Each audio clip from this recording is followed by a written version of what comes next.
How to cancel Duolingo subscription on iPhone. To get started, first of all go ahead and open up the Settings application on your phone. Once you're here, tap on your Apple account at the very top of the screen. On the Apple account screen, locate and tap on the Subscriptions option as shown. The Subscriptions page will load. This page shows all your active and expired subscriptions. As you can see, this account has no subscriptions.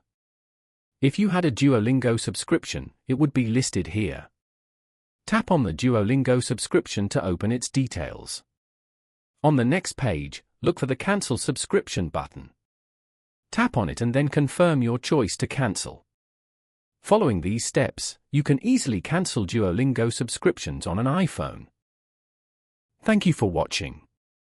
Please leave a like if this tutorial helped you, or leave a comment below if you have any questions related to the video.